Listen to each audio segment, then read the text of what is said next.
I don't think you have any idea how fast I really am. I'm fast as fuck, boy. Hey guys, welcome back to my channel. Today, your favorite friendly neighborhood aggro player, Jamsis, is gonna be testing out Zeo, the new ML5 unit. I have him on a speed pen build plus book to use aggressively because that's the type of draft that I like the most. He should have at least 250 speed, and with Mage Frenzy, that should let you outspeed up to 320 speed units, and then as much damage as possible. So he can't just be ignored once he S3s. He might look a bit squishy, but the S3 buff actually provides 50% crit rate and a 50% damage reduction, which makes him quite tanky. Like, my Zeo survived an APOC S3 like with no mitigation, which is quite a feat honestly for DPS these days. He doesn't have his imprint maxed out, so he could be a little bit better, but you know, I was saving up gold transmits, but Monkey Brain said to do galaxy pulls, and I was like, I got you, fam. But yeah, if you guys are on the fence about Zeo and don't know if you guys should pull for him or not, I think you should. I think he's going to be a meta warping unit that's still going to be picked like 5 years down the road. He has a very unique niche in being able to grab turn 1. And in a meta where speed is kind of king right now, that is very important.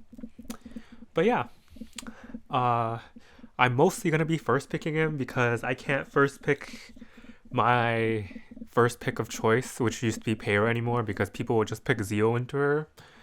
But yeah, if you enjoy my content, please like and subscribe and all that like self-promo stuff that YouTubers do. As I said, I'm just gonna start off by first picking Zeo in most matches because I just can't do that with Para anymore, unfortunately. Unless Zeo is pre-banned, but then it means they're cleaving, which means I can't really pick Para there either. So it's kind of complicated. But yeah, this first match will be, you know, the elephant in the room. Can Zeo be used for anti-cleave? And the obvious answer is like, sorry to spoil the match, but it's gonna be yes. If you only plan on using Zeo for anti-cleave, you don't have to run him on pen set, and you can just opt to use him in like speed hit set, because that's what a lot of people are doing. Like, his damage will still be good because cleave units are incredibly squishy, so an S1 plus the S2 follow-up is most likely going to kill them anyway. But yeah, my opponent continues to double down into the cleave, and I last picked Steny because his team does not have good reach for Steny, except for Opsig S3, but with mitigation, my Steny should be able to survive.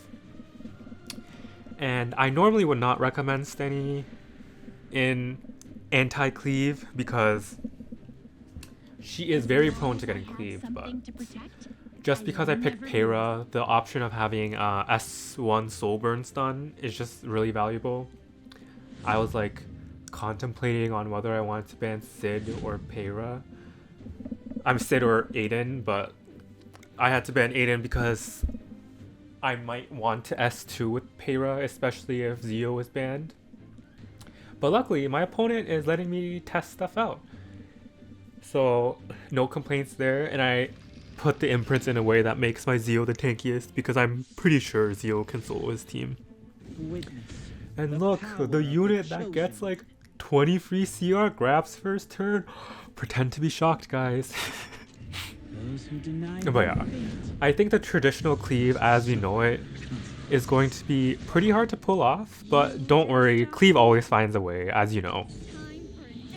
One tech you should watch out for when you're picking Zeo is a lot of people are starting to run Crimson Seed of all things on their Conquer aliases, so that's something to keep in mind.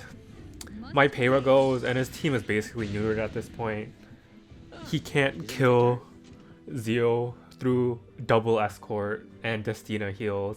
If he tries, he'll push up SC ROL. His team without attack buff doesn't do enough damage to the escort, the dual escort core. Like, look at that, Sid S3 damage onto Arrowwell. It's just kind of tragic. I'm thinking that my opponent is just using his skills to generate souls, but it's kind of doomed. I'm not going to lie. Like, top model goes, but this damage is kind of yikes. But yeah, this is what I mean. Zio's ability to uncontestedly grab turn 1, especially with the Mage Frenzy, that gives him like 7 more speed on top of the 20% CR push that politis can't reduce, is just very, very good. I wouldn't say Zio is busted because cleave follow-ups don't synergize too well with him. Like, he can't proc Closer, he can't proc Caesarea, he can't proc Ida, he can't proc CDOM. But I think the way Zio warps a draft is very advantageous. Like, you can just watch me excitedly pick what unit I want to kill, but look, Zio does like good damage, even though he does have attack buff. I'm pretty sure he self-attack buffs on his S1. Might be wrong though. Like, but he does like respectable damage is my point. But continuing on this trend of just monkey picking Zio because he's new and I want to try him. My opponent here picks Light Aiden. It's one of the few units Zio is bad into. Not surprisingly, a lot of units are bad into Light Aiden. She's kind of the new terrorist unit that Rylet used to be back in the day, but like, it's fine. She has some counters. They're just not... They're a bit sussy, but it's fine. If you guys are interested in the new K-pop girl, aespa Winter, let me know in the comments because I can test her too. But I'm not as excited about her as I am for Zio because I try to damage build on her and her multipliers are really bad. But anyway, this is what I mean by Zio warping a draft. So Zio has this effect that my Peyra used to, where most people don't want to race a Peyra first pick because it conveys like a sense of like, I'm very confident in my speed. So for the most part, other than cleavers, most people would not try to speed contest my Peyra. And that would protect my more mid-speed units like Zahak or Strays or like Closer from going. And I think that we could have a similar effect with Zio, except better because he holds Book and Book is OP and he grabs turn 1 uncontested. So I press S3 into Sylvan Sage Vivian to push her back because Sylvan Sage Vivian does solo my team, but she can be CC'd by Steny, which is what I'm going for. And I just ram my Acid into Cowrick and there goes the souls. Quite tragic. Light Aiden might be a problem, but I also have Yolha, so I'm not too worried about what's going to happen. And something I didn't realize when I was picking my units, but Zio does pretty well into Sylvan Sage Vivian because his S1 hits twice, and both those 2 hits can proc her passive, so she can't build up stacks and can get overwhelmed, which is what you're gonna watch happen in like half a second. And unfortunately my opponent gets hit by Aiden, but I don't think it changes too much. I would have just killed her with Yolha eventually anyway, and the Sylvan Sage Vivian resists the stun, so like, okay, I guess.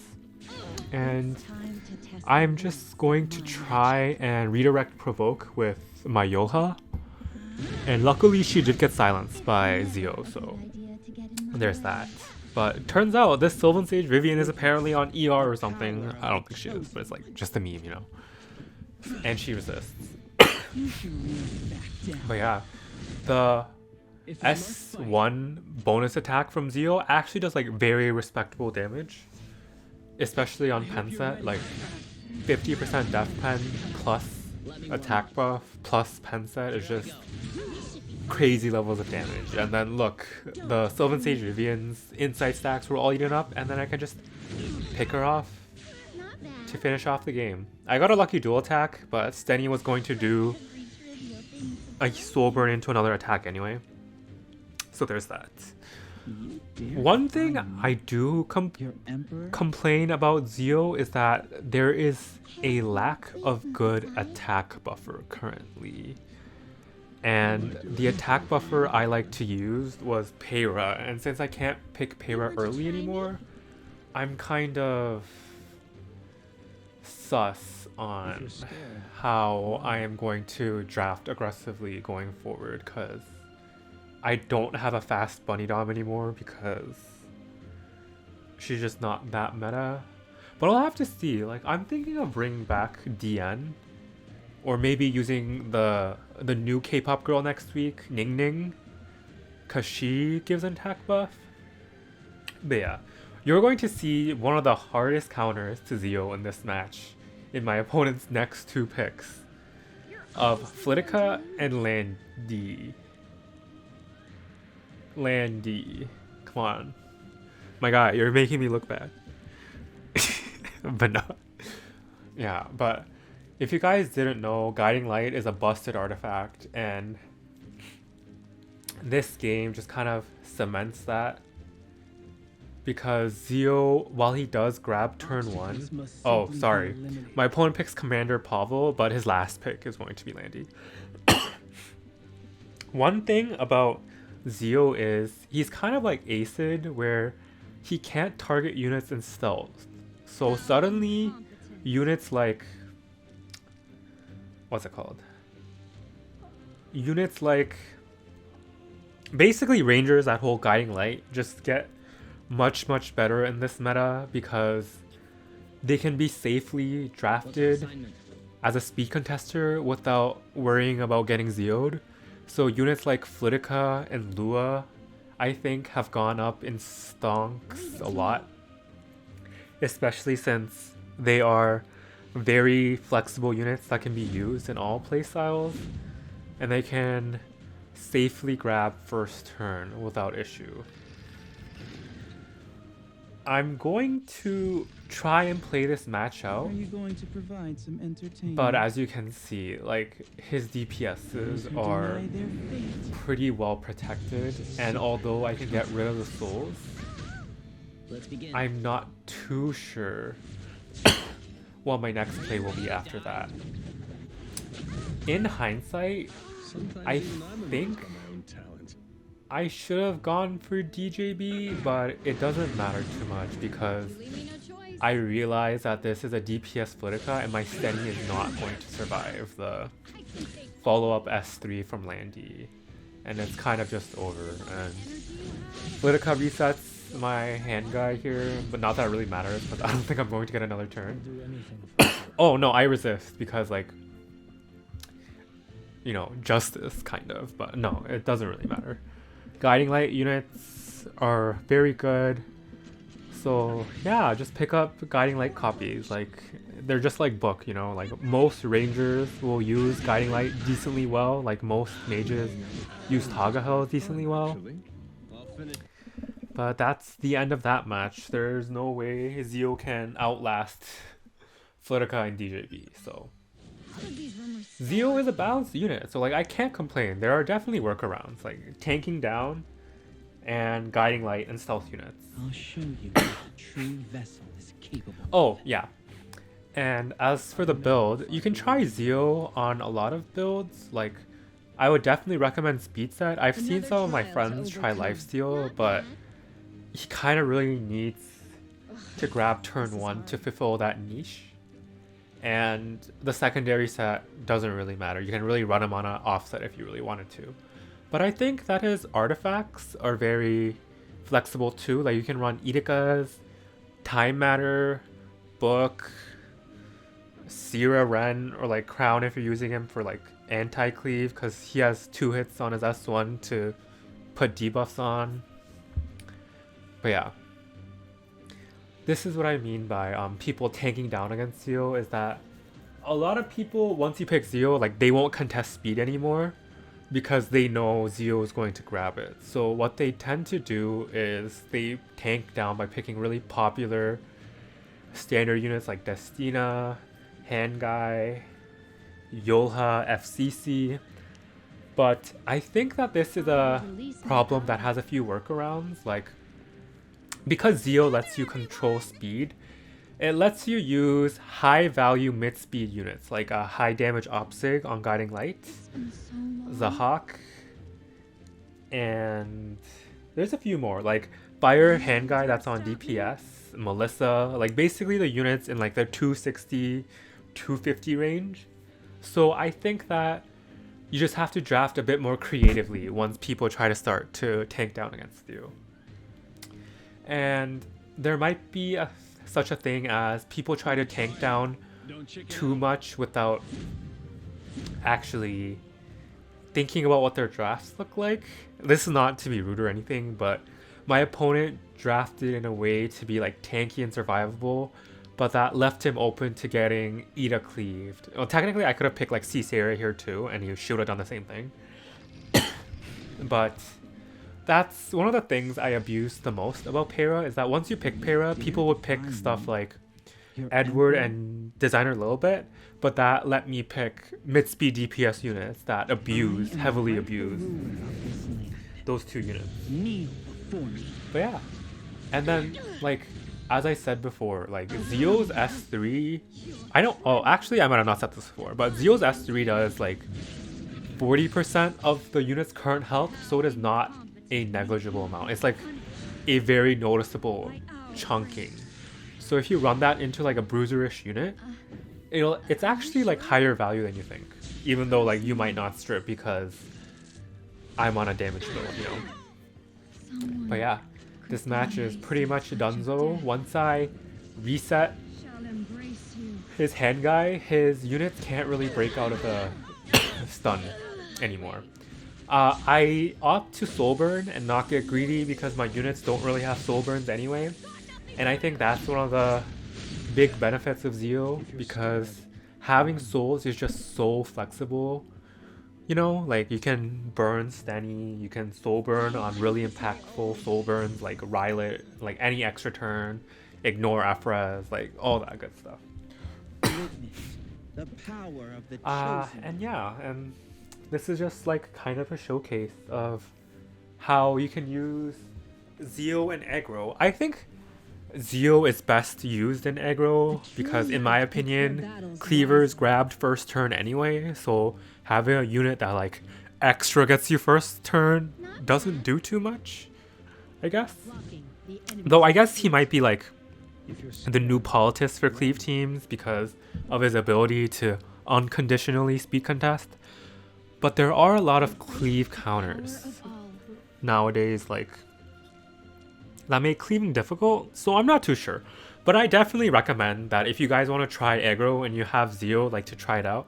He's a book holder, does respectable damage. Just keep in mind of how you draft, and do not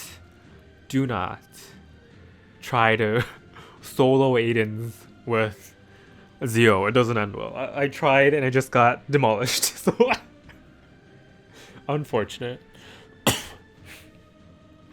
But yeah, my opponent picks like your standard picks. Like they're picking pretty tanky, but not tanky enough that I'm too threatened by what's going on. I re-geared my Opsig. She's actually on like a build that doesn't suck now. And I actually opt to ban the maid Chloe just as a precaution against getting revived, because one issue with Opsig is that she forces 50-50 bans, because if you ban the shielding unit and they don't ban Opsig, you're kind of like stuck with a unit that doesn't do too much. But if they ban Opsig and they have like really annoying mitigators like Arrowell, that's kind of an L too. And some anti-synergy I didn't realize was that